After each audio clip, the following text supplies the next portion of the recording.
Hello UPSC aspirant, आप सभी का बहुत बहुत स्वागत है आज के सेशन में। आज हम लोग बात करने वाले हैं साइंस एंड टेक्नोलॉजी को लेके। देखिए, इसके पहले वाला जो ये 5 मिनट की सीरीज हम लोग की चल रही थी, इसमें हमने कितने टॉपिक कंप्लीट कर लिए थे? 71 टॉपिक कंप्लीट कर लिए थे। आज जो हम टॉपिक कंप्लीट करेंगे वो 72 से लेके 80 तक करेंगे। ठीक है, जो साइंस एंड टेक्नोलॉजी से रिलेटेड होगा। इसके बाद ही मान के चलिए 2 वीडियो और आएँगी। एक वीडियो में लगभग 20 टॉपिक्स होंगे और एक वीडियो में लगभग ये मान चलिए 20 से के आस-पास उसमें भी होंगे, 20 प्लस हो सकते हैं। तो ये दोनों मिला के 40 टॉपिक्स ये और आज का लगभग 8-10 टॉपिक जो आज का है, इसको मिला के टोटल जो होगा इसी के साथ आपका पूरा करंट अफेयर हो जाएगा कंप्लीट। ठीक है, एक-एक वीडियो लाना थोड़ा-सा कंप्लीट नहीं हो पा रहा था, इसीलिए मैंने सोचा कि ऐसा कर लें। आज के दिन ये वीडियो आ जाएगी, कल ये दोनों वीडियो कल आ जाएगी। एक ये मान के चलिए कल 12 बजे के पहले आ जाएगी और एक दूसरी जो है वीडियो वो आपको शाम तक मिल जाएगी। ये 2 वीडियो आपको कल मिल जाएगी, कल के बाद आपका जो करंट अफेयर का हेडर है वो पूरी तरह से कंप्लीट हो जाएगा। ठीक है, तो क्या करना है, इसका पीडीएफ भी मैं टेलीग्राम पे भेज दूँगा। जैसे बहुत सारे लोग कह रहे थे कि पीडीएफ पीडीएफ के लिए, तो पीडीएफ भी मिल जाएगा और आप अपनी पढ़ाई को अच्छे से कर भी पाएँगे। ठीक है, इतना कर लीजिएगा। तो चलो शुरू करते हैं आज का टॉपिक और बहुत इम्पोर्टेंट है, इसको बहुत अच्छे से कर लीजिएगा। यहाँ से गारंटीड है क्वेश्चन आपको एग्जाम में मिलेंगे। ठीक है, चलो टॉपिक नंबर 72 क्या लिखा है? क्यू सिम, है ना? अब यूपीएससी क्या यही पूछ सकता है कि क्यू सिम किससे रिलेटेड है, या फिर वो पूरा लिख देगा quantum computer simulator tool kit. ये क्या होता है?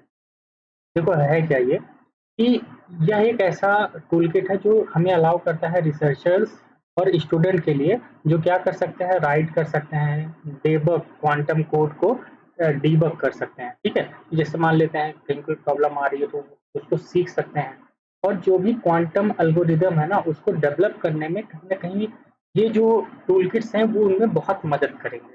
ठीक है, तो क्योंकि क्वांटम पे यूपीएससी हमेशा क्वेश्चन पूछता आया है, तो हो सकता है यही पूछ ले कि quantum computer simulator tool kit किससे संबंधित है, तो बता दीजिएगा डेवलपिंग ऑफ क्वांटम एल्गोरिदम। ठीक है, ये बात ध्यान रखिएगा, क्वांटम एल्गोरिदम विकसित करने के लिए यह आवश्यक है। चलिए आगे, तो इसका आउटकम क्या निकलेगा, ध्यान रखना, ये जो प्रोजेक्ट है इसका आउटकम क्या निकलेगा? इसका आउटकम निकलेगा design and development of quantum computer tool kits simulator, और जो कैपेसिटी बिल्डिंग है जो हम कर सकते हैं वो कर पाएंगे। इससे क्या होगा, जो डिजाइन है आजकल का वो हम विकास मतलब उस डिजाइन को हम आगे ले जा पाएंगे। हमारी क्षमता जो है ना इसमें क्वांटम कंप्यूटिंग में और मजबूत होगी। ठीक है, ये बात ध्यान रखना है। चलो अब आगे बात कर लेते हैं इसके कुछ फीचर्स क्या क्या है। देखो नंबर क्या लिखा है, पहला इंट्यूटिव यूजर इंटरफेस होगा, मतलब जो यूजर्स हैं उसको बहुत आसानी से यूज कर पाए, जिससे क्या हो कि ऐसा ना हो कि बहुत डिटेल प्रोसेस हो। ठीक है, तो ये एक चीज हो जाएगा। दूसरा है सिमुलेट नॉइजली, जो क्वांटम लॉजिक्स है उसको अप्लाई किया जाएगा, जिससे चीजें वही हो कि अब बहुत आराम तरीके से आप क्या कर पाए, रियल लाइफ कंडीशन को देखते हुए आप उसको यूज कर पाए। नहीं तो पता चला कुछ ऐसा आ गया जो आज के मॉड्यूल के हिसाब से बिल्कुल नहीं है, तो वो प्रॉब्लम खड़ी कर सकता है ना, तो ये होगा। अगला pre loaded quantum algorithm and examples, तो इसमें क्या होगा कि जब बंदे सीखने जाएंगे, क्योंकि ये स्टूडेंट हैं या फिर जो भी जो उसको एल्गोरिदम को सीखने जाएंगे, तो वहाँ पे बहुत सारे प्रोग्राम्स होंगे, बहुत सारे एल्गोरिदम होंगे, तो वहाँ पे आरडीडी होंगे, जैसे यूएफटी हो गया, डीयू टेक हो गया, या जोसा हो गया, रोवर्स हो गया, ये याद रख लेना। ठीक है, तो ये क्या है भाई, कि लोडेड क्वांटम एल्गोरिदम्स है। ठीक है, अगर यूपीएससी पूछे कि ये यूएफटी, ठीक है, ड्यूटेक्स या कह सकते हो जॉक्सा, है ना, ग्रोवर्स, ये किसके एग्जाम्पल हैं? तो ध्यान रखिएगा क्वांटम प्रोग्राम के ही ये क्या है, एक तरह के एग्जाम्पल्स। अगर बात करें आगे क्या लिखा है, integrated with high performance computing, HPC, ये क्या होता है? देखो हमें क्या करना है, जो भी हम कंप्यूटिंग सीखेंगे उसको बहुत ही, क्योंकि जानते हैं ये बहुत हाई परफॉर्मेंस की चीज़ है ये सब, है ना। हम यहाँ पे क्या कर सकते हैं, चीज़ों को क्यूबिट में रखते हैं, ध्यान रखिएगा क्यूबिट में रखते हैं। देखो बाइनरी नंबर क्या होता है ना, वो 0 1 होता है।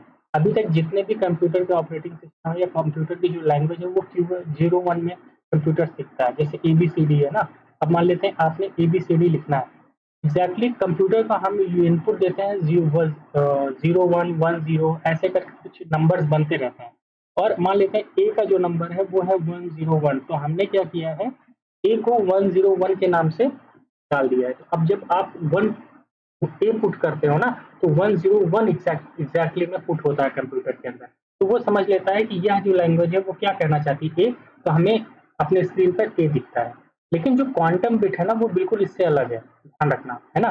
तो आप अगर कोई कहे या एग्जाम्पल में पूछा जाए कि जो ये क्वांटम बिट होती है वो किससे बाइनरी सिस्टम से मिलता-जुलता है, तो कह दीजिएगा बिल्कुल नहीं, दोनों एकदम अलग चीज़ है। ठीक है? क्योंकि ये क्या है, बहुत ही पावरफुल होता है क्वांटम बिट।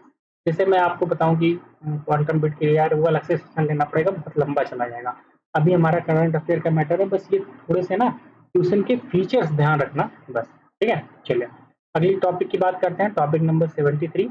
वो है टाइप्स ऑफ हाइड्रोजन। ये काफ़ी इंपॉर्टेंट है, मुझे लगता है यहाँ से क्वेश्चन 100% एग्जाम में बनना चाहिए टाइप ऑफ हाइड्रोजन पे, क्योंकि पिछले 2 साल से चर्चा में है, ठीक है? और यूपीएससी ने पूछा नहीं है अभी तक, तो पूछ सकता है। देखो, अगर बात करें ग्रीन हाइड्रोजन की, हमने बात की थी इसके पहले, जो ग्रीन हाइड्रोजन वाला सेशन आया था, याद करिए, इसमें मैंने बताया था कि जो ग्रीन हाइड्रोजन हम कैसे प्राप्त करते हैं, इलेक्ट्रोसिस एक तरीका होता है वाटर को यूज करके। लेकिन ध्यान रखना, इस जो इलेक्ट्रोसिस प्रोसेस होता है इसमें किस चीज़ का यूज करते हैं। एक तो भाई सीधी सी बात है, वाटर तो यूज होगा ही होगा, उसके साथ इलेक्ट्रिक फॉर्म में हम चीज़ें यूज करते हैं, मतलब इलेक्ट्रिसिटी को यूज करके ग्रीन हाइड्रोजन का निर्माण करते हैं, जिससे क्या होता है, रिन्यूएबल एनर्जी निकलती है। ठीक है? जैसे हाइड्रो पावर, विंड, यहाँ सबसे जो एनर्जी निकलती है सेम उसी तरह, और ये ज़ीरो कार्बन एमिशन होता है, ठीक है? लेकिन वहीं पे अगर बात करें पिंक या पर्पल, रेड की, तो यहाँ की जो हाइड्रोजन की प्रोडक्टिविटी होती है वो भी इलेक्ट्रोसिस से होती है। लेकिन ध्यान रखना, यहाँ पे इलेक्ट्रिसिटी का यूज़ नहीं करते, वो हम ग्रीन में यूज़ करते हैं। तो भाई यहाँ क्या यूज़ करेंगे? न्यूक्लियर पावर, ध्यान रखना। तो यूपीएससी क्या कर सकता है, यहीं पे आपको डाउट में डाल सकता है कि ग्रीन क्या है, रेड क्या है, या रेड, पर्पल, है ना, पिंक, ये कोई भी नाम आपको दिया जा सकता है।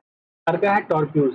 ये क्या होते हैं? देखो, hydrogen produce by the thermal splitting या मीथेन, है ना? मीथेन का यूज करके हम क्या कर सकते हैं, हाइड्रोजन को निकालते हैं। तो ध्यान रखना वहां पे क्या होता है, क्योंकि देखो मीथेन का फॉर्मूला क्या होता है, CH3, यहाँ से हाइड्रोजन को निकाला जाता है। ठीक है? ये जो तरीका है उसे कहा जाता है टॉर्प्यूज। बस नाम याद रखना, अगर आ जाए एग्जाम में ना तो बस कर लेना आप। ठीक है? अगला है ब्लैक एंड ग्रे। ये तो मैंने बोला था, बताया था उस समय भी, कि ये नेचुरल गैस जो होती है उससे ये निकलता है, वहां से निकलता है। ठीक है? येलो हाइड्रोजन, ध्यान रखना, ये भी क्या है, इलेक्ट्रोलिसिस प्रोसेस से होता है, लेकिन यहाँ पे जो इलेक्ट्रिसिटी ग्रिड है उसका यूज करते हैं। ठीक है? ध्यान रखिएगा। आगे ब्लू। देखो ब्लू में क्या है, जो हाइड्रोजन है इसको हम कह सकते हो कि जो CO2 है ना, ये तो निकलेगा ही निकलेगा। लेकिन मैंने बताया था, अगर याद करिए, जो ग्रे या ब्राउन हाइड्रोजन है उस वो क्या होता है, CO2 सीक्वेस्टर्स के साथ साथ रिप्रोड्यूस होता है। ये ब्लू के बारे में मैंने बताया था, बस उतनी बातें ध्यान रखना जो वहां पे आपने देखा था। अगर व्हाइट की बात करें सॉरी, वो क्या है, देखो hydrogen produced as a by product of industrial process. ठीक है? अगर हाइड्रोजन प्रोड्यूस होता है, कोई ऐसा बाई प्रोडक्ट निकल रहा है इंडस्ट्रियल प्रोसेस से, जैसे मान लो कि मेरा आयरन बनाने की फैक्ट्री है ना, आयरन, और मैं यहाँ पे आयरन को क्या कर रहा हूँ, स्टेनलेस स्टील में कन्वर्ट कर रहा हूँ। जब यहाँ पे कर रहा हूँ तो हो सकता है कोई केमिकल रिएक्शन हो रहा हो, उस केमिकल रिएक्शन की वजह से क्या हो रहा है, एक बाई प्रोडक्ट निकल रहा हो जो हाइड्रोजन है, उसको हम कहेंगे कि ये व्हाइट हाइड्रोजन है। क्या बोलेंगे? White hydrogen. देखो, जो हमारा एग्जाम होता है वहाँ स्पेशलिटी की बहुत जरूरत नहीं होती है, बस एक नॉर्मल हमें लैंग्वेज चाहिए, चीजें बस पता हो। ठीक है? तो बस इतनी बातें ध्यान लेना, कुछ भी आ जाएगा हाइड्रोजन के बारे में आप लगा लेगा। अगली बात है ब्राउन हाइड्रोजन। तो ब्राउन हाइड्रोजन कहाँ से मिलता है? बात ये थी, फॉसिल फ्यूल जो होते हैं, यूजुअली कोल हो गया, यहाँ से हमें मिलता है गैसिफिकेशन के माध्यम से। ये एक गैसिफिकेशन क्या है, एक तरीका है, यूजिंग गैसिफिकेशन, ये मेथड होता है ना, ये मेथड है। ये किस चीज का मेथड है भाई?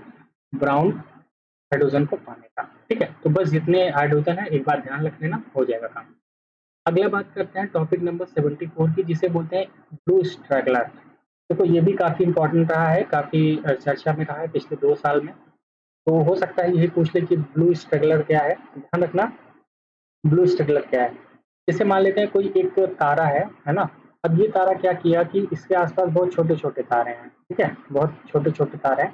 ये क्या करेगा ना, इसकी जो ग्रेविटेशनल पावर है वो इतनी है कि इन सबको अपने अंदर अवशोषित कर लेती है, इनको एक तरह से इनको खा जाता है ये, और खा के क्या हो जाता है, बड़ा बन जाता है। इसे बोला जाता है ब्लू स्ट्रगलर। ठीक है? Blue straggler are the bigger and bluer star form with one eats up another. ठीक है? जो क्या कर रहा है, एक दूसरे, मतलब कोई साल को खा के बड़ा बन गया है, वो स्टार क्या कहलाता है, ब्लू स्टेगलर कहलाता है। ठीक है, ध्यान रखना। There are the primarily present in the older and massive star cluster.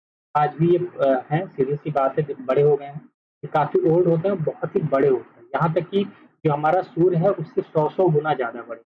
बहुत बड़ी बात है। आगे बात करते हैं। मोर देन 54 जो ब्लू स्ट्रेगलर है वो कहीं ना कहीं मासेस को ट्रांसफॉर्म करके एक तरह से बहुत सारे जो स्टार है उनको जोड़ के बन गया है। लेकिन 30% वही है जो कोलिजियन से होते हैं। कोलिजियन ऑफ टू स्टार मतलब मान लेते हैं कोई एक स्टार है जो यहाँ से ऐसे ऐसे चक्कर काट रहा है, कोई एक स्टार है जो यहाँ से चक्कर काट रहा है, तो क्या हुआ, कुछ ऐसी गतिविधि हुई और यहाँ पे दोनों आके ब्लास्ट हो गए, है ना, एक दूसरे में लड़ गए। इन दोनों के लड़ने की वजह से कोलिजन मतलब एक तरह से कह सकते हैं उनमें टकराव हो गया, है ना, लिखा है ना टकराव, टकराव से ये बन गया। ठीक है, और 10 से 16% ऐसे हैं जो क्या हुआ है, सीधी सी बात है, मोर देन 2 स्टार से बने हैं, उनके इंट्रैक्शन से एक दूसरे से मिले। ये नहीं ध्यान रखना है भाई, पूछेगा भी नहीं यूपीएससी, बस यही ध्यान रखना है ब्लू स्टेगलर क्या होता है। ठीक है, चलो अब बात करते हैं अगला टॉपिक नंबर 75। जैसे एक है क्या लिखा है ये, पेन्यूमोक्कल, है ना, कंजुगेट वैक्सीन, कुछ नहीं, निमोनिया, है ना, निमोनिया इंग्लिश में ध्यान रख लो या हिंदी में। ठीक है, निमोनिया याद रखना बस। जो निमोनिया की वैक्सीन है उसको लेके बात कही गई है। ठीक है, अब देखो कहा किसने कहा है, जो हमारा यूनियन मिनिस्ट्री है किसकी, हेल्थ एंड फैमिली वेलफेयर की, उसने इसको लॉन्च किया है इस वैक्सीन को। ठीक है, अब ये जो जो वैक्सीन लॉन्च हुई है ये किस प्रोग्राम के अंतर्गत हुई है, ये प्रोग्राम थोड़ा याद रखना, यूनिवर्सल इम्यूनाइजेशन प्रोग्राम, यूआईपी। ठीक है, अब देखो ये क्या होगा, यह एक ऐसी डिसीज है जो क्या करती है कि जो बैक्टीरिया से बनती है। ठीक है, और उसी बैक्टीरिया से क्या होता है, जैसे जानते ही हो निमोनिया बैक्टीरिया से होता है, तो वही है। ठीक है, तो इसी का टीकाकरण आया है, तो उसी को लेके बात कही आ रही है। ठीक है, क्यों प्रॉब्लम में है, क्यों ऐसा कहा जा रहा है, देखो इंडिया में लगभग 16% ऐसे बच्चे हैं जिनकी डेथ हो जाती है, बच्चों की, सिर्फ किसकी वजह से, पेनोमिनिया की वजह से। ठीक है, इसीलिए इसको कहा जाता है।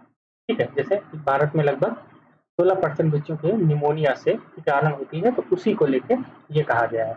अब देखो न्यूमोकोकल जो रोग है इसके कई अंग हो सकते हैं, कई अंग प्रणालियां हो सकती हैं, जैसे कोई जिसम हो सकता है, हो सकता है, या मेनिंजाइटिस हो सकता है, बैक्टीरिया हो सकता है, स्पेसिस हो सकता है, साइनसाइट्स हो सकता है, ब्रोंकाइटिस हो सकता है, या मध्य कान के संकरण हो सकते हैं। ये जो दे रखा है ना, सीधी सी बात है, ये जो है स्टार, इसको बना लो। हो सकता है यही पूछ ले कि पेनोमेकेकल जो डिसीज है इसमें कौन कौन शामिल होते हैं। ठीक है, तो एक बार इनका नाम याद रख लेना, ठीक है, पीडीएफ से, तो मान लो एग्जाम में आ जाए तो आप क्या कर पाओ, इसको लगा पाओ। ठीक है, क्वेश्चन बनते हैं भाई इस टाइप के। चलिए अब आगे बात करते हैं। आगे टॉपिक नंबर 76 क्या है, लेजर इन क्या लिखा है, इंट्रोफॉर्मेटर ग्रेविटिकल वेव ऑब्जर्वेटरी, जिसे हम लीगो कहते हैं, लीगो प्रोजेक्ट। ठीक है, थोड़ा सा न्यूज में रहा है लीगो प्रोजेक्ट है क्या, तो यूपीएससी क्या करेगा ना, सिर्फ यही लिखेगा कि लीगो जो प्रोजेक्ट है वो किससे संबंधित है, वो किससे संबंधित है। ठीक है, बस चलो आओ देखो, ये जो प्रोजेक्ट है लीगो वाला, ये प्रोजेक्ट किसके द्वारा फंडेड किया जा रहा है, पहले ये जान लो। फंडेड किसके द्वारा है भाई, फंडेड है department of atomic energy and department of social and technology, है ना, ये डिपार्टमेंट इसको फंड कर रहा है। तो वो क्यों कर रहा है, ठीक है, ध्यान से सुनना। ये जो टेक्नोलॉजी है ना, ये क्या करेगी, पहली बात तो ये समझ लो कि ये करेगी क्या, ये डिजाइन क्यों की गई है लीगो टेक्नोलॉजी, फिर उसके समझेंगे तब ऊपर वाला समझ में आए। देखो जो हमारी ग्रेविटेशनल वेव्स होती हैं ना, जो पृथ्वी से निकलती हैं, इसके बारे में आइंस्टीन ने अपनी थ्योरी दी थी। ठीक है, तो उन्हीं वेव को डिटेक्ट करना, और डिटेक्ट करके कैसे हम ह्यूमन वेलफेयर के लिए, या कह सकते हो कुछ टेक्निक्स के जरिए हम क्या कर सकते हैं, इससे यूज कैसे कर पाते हैं, उसी टेक्नोलॉजी को कहा जाता है लीगो। ठीक है, the technology being developed include design fabrication of ultra stable lasers, ठीक है, quantum measurement techniques, handling of complex control system for enforcing precision control, large scale ultra high vacuum technology, data analysis करने के लिए, machine learning को बनाने के लिए, इन सब चीजों को लेके हम क्या करते हैं, ग्रेविटेशनल वेव का डिटेक्ट करते हैं, उसी को हम क्या बोलते हैं भाई, लीगो कहा जाता है। ध्यान रखना, लीगो नाम में ही लिखा है ना, ग्रेविटेशनल वेव ऑब्जर्वेटरी, है ना, तो बस ये बात है। ठीक है, देखो data LIGO collected may have a rare reaching effect of many areas. Physics included इसमें ग्रेविटेशनल है, रिलेटिविटी या कह सकते हो आर्ट्रो जो एस्ट्रोफिजिक्स है उसके बारे में पता चलेगा, कॉस्मोलॉजी हो गया उसके बारे में पता चलेगा, है ना, पार्टिसिपल फिजिक्स है उसके बारे में, या न्यूक्लियर फिजिक्स है उसके बारे में पता। ठीक है, देखो इसको अगर हिंदी में पढ़ोगे ना तो भी समझ में नहीं आएगा, बहुत ही क्लिष्ट लैंग्वेज रहेगी, और यूपीएससी अगर इंग्लिश में दे देगा भी ना तो समझ नहीं पाओगे। इंग्लिश में ही पढ़ के जाना, बस इतनी बात ध्यान रखना है क्या कि ये क्या है, ग्रेविटेशनल वेव से कहीं ना कहीं संबंधित है। ठीक है, और ये क्या करेगा, ये जो टेक्नोलॉजी विकसित की जा रही है, अभी तो ये शुरुआत हो रही है इसकी, है ना, ये प्रोजेक्ट है, इसमें हम काफी कुछ सीखेंगे, यही सब चीजें जो बातें लिखी गई हैं, और यहाँ से कि इसके बारे में हम इन सब एरियाज के बारे में और चीजें रिसर्च कर पाएंगे। ठीक है, बस इतनी बात ध्यान रखें। अब बात करते हैं topic number 77। Internet protocol version IPv6 आया है, इंटरनेट प्रोटोकॉल वर्जन, तो यहाँ से एग्जाम में क्वेश्चन बन सकता है। पहले और दोनों में डिफरेंस देख लेते हैं कि अभी तक जो चल रहा था IP4, मतलब जो प्रोटोकॉल है 4, अब 6 आ गया है, तो इसमें क्या है। सबसे पहले बात, ये कब डिप्लॉय किया गया, 1981, और ये कब आया, 1998 में। सबसे पहली बात ये ध्यान रखना, यहीं से यूपीएससी क्वेश्चन पूछेगा कि ये 32 बिट है, यहाँ वो 64 कर सकता है, ध्यान रखना। क्यों, क्योंकि 64 का दुगना क्या होता है, 128। तो ध्यान रखना ये 32 है, 32 से सीधा किस में आए हैं, 128 बिट आईपी एड्रेस। एग्जैक्टली ये क्या सिस्टम होता है कि जो आपका आईपी एड्रेस होता है ना, उसमें बहुत कुछ होता है, आपका लोग या यूजर कौन यूज कर रहा है, क्या उसने यूज किया है, हर चीज़ पता चल जाता है आईपी एड्रेस से ना, तो ध्यान रखना। ये क्या करता है, 4.3 बिलियन एड्रेस को क्या कर सकता है, यूज कर सकता है, उसको पहचान सकता है। ठीक है, देखा होगा कभी 192.1.5 पॉइंट पे, है ना, ऐसे होता है, जब आप कभी भी आईपी एड्रेस देखे होंगे तो ये चीजें आपको न्यूमेरिकल डॉट्स में दिखते हैं। लेकिन जो IP6 है, जो इंटरनेट का जो वर्जन प्रोटोकॉल का 6 है, वो क्या है, every device have a unique address. ठीक है, अब 7.9 इंटू 10 की पावर 28 इतने सारे एड्रेस आ सकते हैं, मतलब अनगिनत, कोई दिक्कत ही नहीं है। और आजकल देखते होंगे ना, जब भी एरर बताएगा या आपका जो निकल के आता है ना आईपी एड्रेस, वो कुछ इस टाइप का होता है, अल्फाबेटिकल होता है ना। तो ध्यान रखना है, यहाँ पे न्यूमेरिकल है और यहाँ पे, ये दोनों डिफरेंसेस आपको ध्यान रखना है। ठीक है, ये मैनुअल कॉन्फ़िगरेशन पे था, ये ऑटोमेटिक कॉन्फ़िगरेशन पे है। इतनी बातें आपको इसके बारे में ध्यान रखना भाई। आईपी जो इंटरनेट प्रोटोकॉल वर्जन 6 है। देखो अब इसको पढ़ लेते हैं, यहाँ क्या लिखा है, IP6 is the most recent version of the internet protocol, अभी एकदम रिसेंट वर्जन प्रोटोकॉल। ये क्या करेगा, देखो ये प्रोवाइड करेगा identification and location system of the network, route, traffic, जो इंटरनेट यूज कर रहा है उसके बारे में पता चल जाएगा। जैसे मैं अभी इंटरनेट यूज कर रहा हूँ ना, तो गवर्नमेंट क्या कर सकती है मेरे बारे में, बस मेरा आईपी एड्रेस है, सब कुछ मेरे बारे में, मैं किस लोकेशन में बैठा हूँ, मैं कुछ कर रहा हूँ। ठीक है, तो कहीं ना कहीं देखा जाए, इन जान लो बहुत ही सेंसिटिव चीज होती है। ठीक है, चलो, डेवलपमेंट है, सब चलते रहते हैं, इससे कहा जाता है कि आप अननेसेसरी एक्टिविटीज इंटरनेट पे मत कीजिए। ठीक है, चलो, इतनी बातें समझ में आ गया होगा। अब अगला बात करते हैं टॉपिक नंबर 78, जो आया है वेब 5.0। देखो 3.0 पे ना यूपीएससी ने 2022 में ही किया था। ठीक है, और उसके बाद अनाउंस हो गया है वेब 5.0। ठीक है, और पहले कुछ बातें समझ लेते हैं कि वेब 1 क्या था, 2 क्या था, 3 क्या था। देखो ये जो आया ना, ये शुरुआत में आया तो 96 से 2004 के बीच में, ये भाई 4 से 16 चला, और 16 के बाद वेब 3। ठीक है, जो बता रहा हूँ बस उतनी बात ध्यान रखना, ज़्यादा आपको ध्यान में रखने की जरूरत नहीं। देखो ये किस पे होता था, ये होता था हाइपरटेक्स्ट पे, ये वो है सोशल वेब पे, जैसे फेसबुक हो गया, है ना, ट्विटर हो गया, जो आप चलाते हो वो वेब 2 में था। वेब 1 में ये सब नहीं था, वेब में क्या आता था कि एक वेबसाइट खुलती थी, थोड़ा मोड़ा आप पढ़ पाते थे, उससे ज़्यादा कुछ नहीं। ठीक है, लेकिन यहाँ पे सोशल वेब यहाँ पे आया। देखो 3 में क्या मिल गया, सेमेटिक वेब मिल गया, जैसे आप देखते हैं ना जो बिटकॉइन टेक्नोलॉजी है वो मिल गया। ठीक है, या बहुत कुछ ऐसा मिल गया कि जैसे मान लेते हैं कि आप सोशल वेब का मतलब हुआ कि आपने एफबी फेसबुक यूज किया, फेसबुक पे आपने क्या सर्च किया क्या नहीं सर्च किया, ये सब डेटा किसके पास है, ये सब डेटा किसके पास होगा, की बात है फेसबुक के पास होगा, है ना। उस डेटा का यूज फेसबुक कैसा भी कर सकता है। लेकिन पता है वेब 3 में क्या था कि जैसे आपने फेसबुक यूज किया, फेसबुक का जो आपने सर्च किया जो भी डेटा है ना, तो वो डेटा आपका ही एक अकाउंट बन जाएगा, उस अकाउंट में वो सेव हो जाएगा, ठीक है? और फेसबुक भी उसको यूज़ नहीं कर पाएगा, ध्यान रखना। आप उसको एक तरह से ऑथराइज़ करेंगे तभी ऐसा होगा। अब मान लेते हैं कि आपको एक प्लेलिस्ट आपकी है ना? प्लेलिस्ट है, अब ये प्लेलिस्ट आपने बना के रखी है और आप चाहते हो ना कि इस प्लेटफ़ॉर्म से अब पता चला फेसबुक आप यूज़ नहीं करोगे, आप ट्विटर यूज़ करोगे। अब भैया फेसबुक पे मुझे ये बातें पसंद थी। अब पता चला यार ट्विटर पे जाएँगे तो मुझे फिर से ये सब चीज़ें सर्च करना पड़ेगा। तो कुछ नहीं, आप अपने डेटा को उठाओगे, चुपचाप यहाँ ट्रांसफ़र करोगे, यहाँ पे आपको सब कुछ वही मिलेगा जो यहाँ मिलता है, सब कुछ। ये वेब 3 में मिल गया, ठीक है? ध्यान रखना, ये सब था वहाँ पे। भाई वेब 5 में क्या है, अभी बात करते हैं क्या है ना? चलो देखो वेब 1 में और क्या था, यहाँ पे सिर्फ़ रीड कर सकते थे, यहाँ रीड और राइट दोनों कर सकते थे। राइट भी कर सकते थे ना भई, फेसबुक है तो लिख भी तो सकते थे, बिल्कुल। और यहाँ क्या है, एग्जीक्यूटेबल व्यू है, आप लिखो, बोलो, बतियाओ, सब कुछ। क्या इंटरेक्शन नहीं हो सकता, सब कुछ हो सकता है ना? यहाँ पे क्या है भई, मिलियन ऑफ यूज़र्स हैं, यहाँ बिलियन ऑफ यूज़र हैं, यहाँ ट्रिलियन ऑफ यूज़र्स हैं। ठीक है, समझ रहे हो? इकोसिस्टम यहाँ पे था, एको था, मतलब प्रॉब्लम हमेशा रहती थी। यहाँ पार्टिसिपेशन एंड इंटरेक्शन था, यहाँ अंडरस्टैंडिंग हेल्प, खुद ही सब कुछ समझ जाता है, कोई दिक्कत नहीं है। वन डायरेक्शन था, ये बाई डायरेक्शन, ये मल्टी डायरेक्शन। ठीक है, ध्यान रखना। वर्चुअल एनवायरनमेंट क्रिएट हो जाता है। आगे यहाँ पे जो कंपनीज हैं वो पब्लिक करती थी कंटेंट, यहाँ पीपल पब्लिश करते थे कंटेंट, लेकिन यहाँ पे पीपल भी करते हैं, पब्लिक भी करती है, सब कुछ यहाँ अल्गोरिदम, मतलब एक तरह से एआई टूल है ना, कि अब तो एआई का जमाना चल रहा है, यहाँ पे एआई भी आ गया है। आगे ये स्टैटिक कंटेंट था, मतलब कि एक तरह से स्टैटिक है, उसमें कोई चेंजेस नहीं हो सकता, लेकिन यहाँ पे आप चेंजेस कर सकते थे, जैसे विकिपीडिया आई तो वहाँ पे आप चेंजेस कर सकते थे, ठीक है।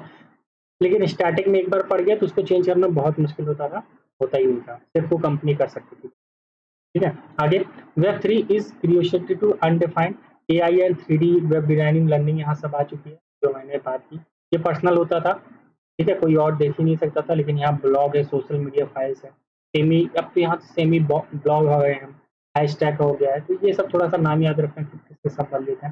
ठीक है, आगे है मैसेज बोर्ड, यहाँ होता था, कम्युनिटी पोर्टल्स होते थे, सेमेटिक फॉर्म्स होते थे। ठीक है, एक बात ध्यान रखना है कि यूपीएससी का जो 2022 का क्वेश्चन है, वो एक बार क्वेश्चन ओपन करना, ठीक है?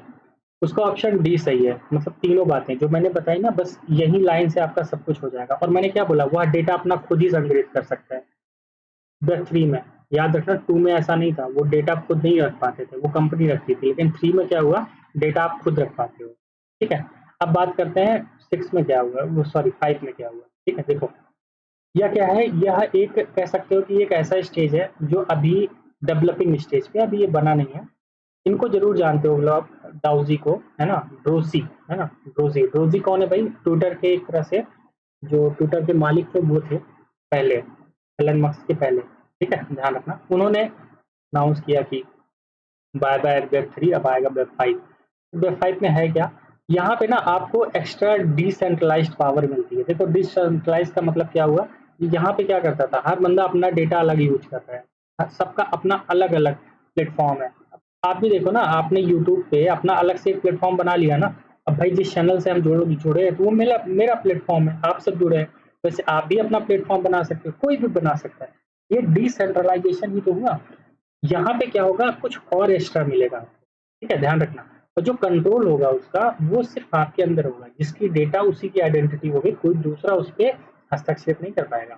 देखो वेब 5 में सबसे अच्छी बात है कि ये 2 और 3 को जोड़ दिया इसने, और यहाँ पे जो डेटा होगा वो कंट्रोल देयर डेटा ओन, आपकी आइडेंटिटी और आपका जो भी कंट्रोल डेटा है वो खुद होगा। मतलब कि डेटा जैसे होता है, जानते हो डेटा क्या होता है, कि उसको यूज करके बहुत ज़्यादा चीज़ें गड़बड़ हो रही हैं, है ना? तो इसलिए जो 5 होगा उसमें क्या होगा कि आप अपना डेटा किसको देना चाहते हो, किसको नहीं देना चाहते हो, पूरा आपके हाथ में है।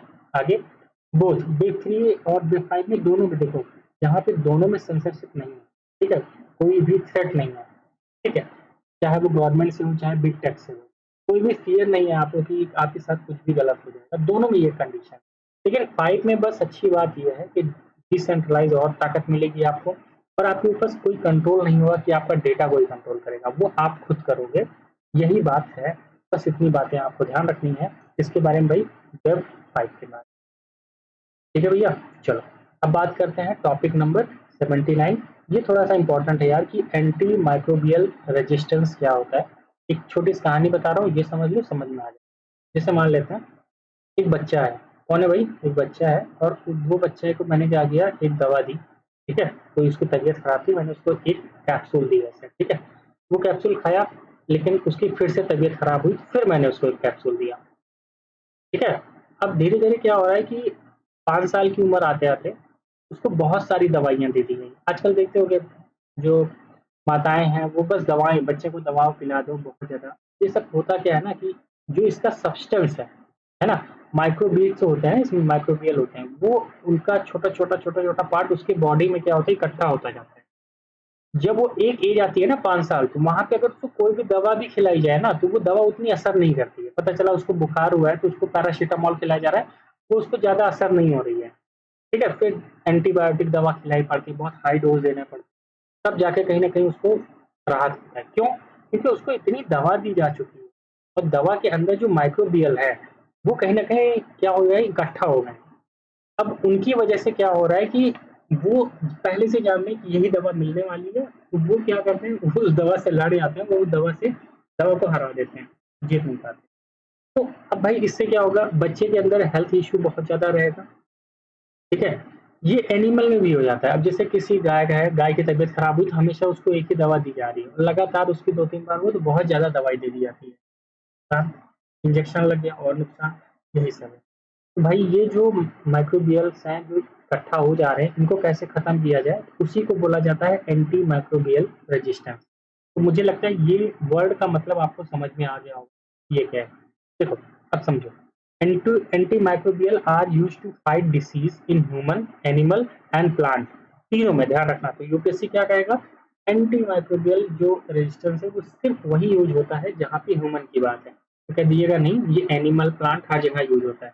अब जैसे कोई प्लांट है, प्लांट में क्या होता है जानते हो, हम बहुत सारा यूरिया खाद और ये सब डालते रहते हैं, तो वहां भी बहुत ज्यादा इकट्ठा हो जाता है, तो उसको कैसे खत्म करें, ठीक है। तो क्या इंक्लूड हो जाता है, जो एंटीबायोटिक दवाई देते हैं, एंटीवायरल दवाई देते हैं, एंटी फंगल दवाई दे रहे हैं, या एंटी जो पैरासाइट मेडिसिन है उसको देते हैं, तो उनकी वजह से माइक्रोबियल बहुत ज्यादा इकट्ठा हो जाता है। उनसे फाइट करने में एंटी माइक्रोबियल रेजिस्टेंस काम करता है, ठीक है, ध्यान रखना। एंटी माइक्रोबियल रेजिस्टेंस आखिर ये कब होगा, जब बैक्टीरिया, वायरस, फंगी, पैरासाइट्स क्या करेंगे, चेंज हो जाएंगे ओवर द टाइम। एक समय बाद वो चेंज हो जाएंगे, वो रिस्पॉन्स नहीं करने लगेंगे, मतलब कि मेडिसिन जो आप दोगे उनको, उसका कोई रिस्पॉन्स उनके ऊपर नहीं होगा, ठीक है। और बहुत हार्ड हो जाएगा उनको उनको मारना, मतलब उनको खत्म करना। इससे क्या होगा, जो रिस्क है डिसीज का जो फैलने का, वो बहुत ज्यादा बढ़ जाएगा, बहुत ज़्यादा इलनेस हो जाएगी, डेथ होने के चांसेस तक हो सकते हैं, ये ध्यान रखना। तो micro organism are developed, AMR are referred as super bug. इनको सुपर बग की तरह जो माइक्रो ऑर्गेनिज्म, इनको अगर एएमआर की तरह देखा जाए तो उनको सुपर बग भी कह सकते हैं, ठीक है, ध्यान रखिएगा।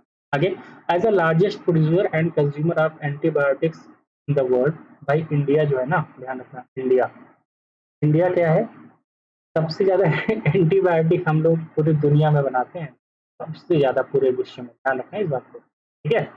इसीलिए हमारे ऊपर एक लेबल लग गया है कि इंडिया क्या है, एपिक सेंटर है किसका, एएमआर का, ठीक है। क्योंकि क्यों, क्योंकि भाई देखो, जिस चीज़ की प्रॉब्लम होगी उसका सोल्यूशन हमें निकालना पड़ेगा। हम एक तरह से एपिक सेंटर हो गए, क्योंकि इतना ज़्यादा हमारे यहाँ जो एंटीबॉडीज का दवाई दी जाती है ना, उस वजह से हमारे पास क्या है, सीधी सी बात है, जो माइक्रोबियल रेजिस्टेंस है वो भी बहुत ज़्यादा हो जा रहा है, माइक्रोबियल बहुत ज़्यादा इकट्ठा हो जा रहा है, तो उनका ऐसे जो रेजिस्टेंस है उसको भी तो करना पड़ेगा। चलिए आगे, विद द बोथ क्या लिखा है, सब standard health care practices and poor water quality and sanitation contributing with the problem, ये सब चीज़ें इन्हीं जैसे होती हैं, ठीक है? बस इतनी बातें ध्यान रखना, और कुछ इतना पागलपन होने की जरूरत नहीं। चलिए बात करते हैं टॉपिक नंबर 30। मुझे लगता है यहाँ से क्वेश्चन पूछ सकता है यूपीएससी, 3D प्रिंटिंग। ये बहुत बहुत खबरों में रहा है, समझ लो कि इतना ज़्यादा ना कि मैं आपको बताऊँ कि हमेशा इसकी बातें बहुत हुई हैं, ठीक है। देखो, सबसे पहली बात ध्यान रखना, 3D प्रिंटिंग को करने का प्रोसेस कौन सा है, तो ये प्रोसेस का नाम ही सबसे पहले ध्यान रखना कि एडिटिव मैन्युफैक्चरिंग प्रोसेस ही क्या कहलाता है, 3D प्रिंटिंग कहलाता है। ये शुरुआत कैसे होती है? देखो, यह बिगिन होता है एक सॉफ्टवेयर प्रोग्राम से, जहाँ पे क्या कर सकते हो, किसी डिज़ाइन को आप डिजिटल मॉडल में कन्वर्ट करते हो, फिर धीरे-धीरे उसको फोटोकॉपी करते हो किसमें? फिजिकल प्रोडक्ट में। ये प्रोसेस क्या कहलाता है? कैड। ये कैड नाम याद रखना भैया। कैड क्या है? एक तरह से एडिटिव मैन्युफैक्चरिंग प्रोसेस है इसका, 3D प्रिंटिंग का। यूपीएससी क्या करेगा? यही कहेगा 3D प्रिंटिंग को बनाने का प्रोसेस है, उसे कैड कहते हैं, सीएडी कह दीजिए। हाँ, बिल्कुल मानते हैं। अब देखो थोड़ा सा समझ लो यहाँ पे, ये कैड मॉडल है ना, जिसे हम बोलते हैं एडिटिव मैन्युफैक्चरिंग प्रोसेस। तो जैसे मान लेते हैं कि मैंने क्या किया, एक सॉफ्टवेयर ओपन किया, वहाँ मैंने ये 3D इमेज ले ली, ये कोई फोटो था, फिर हमने उसको क्या किया, कन्वर्ट किया किसमें? एचटीएल फाइल में। अब जब वो एचटीएल फाइल में कन्वर्ट हुआ तो उसके बाद हमने जो सॉफ्टवेयर है उसका स्लाइसिंग सॉफ्टवेयर वहाँ पे हमने यूज किया। वहाँ से क्या हुआ, इसके लेयर्स बनाए हमने, क्योंकि 3D प्रिंटिंग है ना, लेयर बनेगा। फिर उसको हमने एएम प्रोसेस में बनाया, डाला, जो मशीन क्या करेगी, फिर उसको बना देगी। फिर मशीन ने क्या किया, उसका एक ऑब्जेक्ट बना दिया। ठीक है, ध्यान रखना ये टोटल।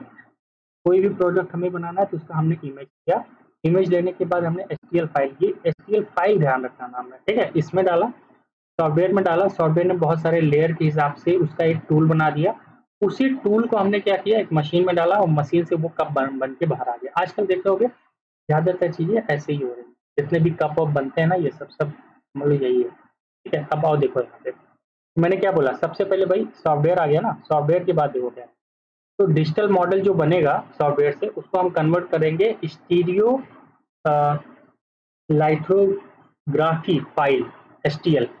तो यूपीएससी यहाँ से ना इस शब्द को भी पूछ सकती है कि ये जो फाइल है वो किससे संबंधित है, तो भैया बता देना कि ये जो फाइल है वो 3D प्रिंटिंग से संबंधित है। ओके, चलो। STL break it down into the these polygons which represent surface, an object and a model to fed computer aided manufacturing software। उसको भैया सीधी सी बात है, कंप्यूटर के सॉफ्टवेयर में डाल देंगे। ठीक है, जिसके बाद देखो सॉफ्टवेयर में पड़ गया। अब उसके बाद क्या होगा, सीधी सी बात है, printing process are classified into the various category. उसके बाद बहुत सारे कैटेगरी में डाल के उसके बाद जो स्पेसिफिक मटेरियल होगा वो डाल देंगे, फिर लेजर बेस्ड टेक्नोलॉजी यूज करके हम उसको प्राप्त कर लेंगे। ठीक है, ये बात ध्यान रखना। आगे जो एएम प्रोसेस है, ठीक है, वो क्या है? एएम प्रोसेस मतलब यही है ना, एडिटिव मैन्युफैक्चरिंग प्रोसेस। ठीक है, in which three dimensions objective build from computer aided design, जिसे बोला जाता है कैड मॉडल है, usually flexibly adding materials in a layer by layer fashion. जो मैंने बताया, लेयर बाय लेयर फैशन बन जाएगा, और इसी को जब मशीन में हम उतारेंगे तो वही मशीन क्या करेगी, उसी हिसाब से इस प्रोडक्ट को बना के दे देगी। बस इतनी बात ध्यान रखना। ये कैड, देखो क्या क्या याद रखना है, कैड, ठीक है, लेयर बाय लेयर फैशन चलता है। और कौन सी मशीन भाई, सीधी सी बात है, ये प्रोसेस का नाम क्या है, ये ध्यान रखना। के बाद और क्या ध्यान रखना है, बस इतनी बात ध्यान रखोगे और क्या, ये कंप्यूटर एडेड बता ही दिया। हाँ, ये फाइल का नाम, ठीक है, स्टीरियो लिथोग्राफी फाइल। इतनी बात ध्यान रखना। चलो, एक्टिव हो गए हम लोग के आज का, बस इतना ही है ना। फिर देखो कल जो सेशन आएगा, कल 2 आएंगे, है ना? हो सकता है 1-2 बजे तक, जैसे मैंने 12 बोला है, हो सकता है एक आध घंटे डिले हो जाए, तो टेंशन मत लेना। लेकिन कल के कल ही दोनों आ जाएंगे, तो जिसमें लगभग 40+ टॉपिक आपके और कंप्लीट हो जाएंगे। ये मान के चलो, आपका जो मैंने 200 बोला था ना, 200 का मैंने लगभग ये मान चलो 150 के आसपास में ही कंप्लीट हो जाएगा। तो भाई अगर उसमें कंप्लीट हो गया तो वेल एंड गुड है। क्या मतलब है यार, बहुत ज़्यादा परेशान होना, है ना? जितना हो जा रहा है इतना ही बहुत है। विश्वास के एग्जाम में सीधे क्वेश्चन मिलेंगे। अननेसेसरी बहुत ज़्यादा फैक्ट पढ़ के जाओगे, क्या पता करंट अफेयर आ ही ना, है ना? तो क्या करोगे? होता है ना, यूपीएससी 2021 का क्वेश्चन देख लो, मुझे लगता है 4 से 5 क्वेश्चन कुल आए थे करंट अफेयर के। अब जो बच्चा बहुत सारा करंट अफेयर पढ़ के गया, नहीं हुआ। इसीलिए स्टैटिक अच्छे से पढ़ते रहिए, करंट अफेयर का जो कराते रहो उतना कर लो। ठीक है, चलो मिलते हैं अगले सेशन में, तब तक के लिए आप सभी का बहुत बहुत धन्यवाद।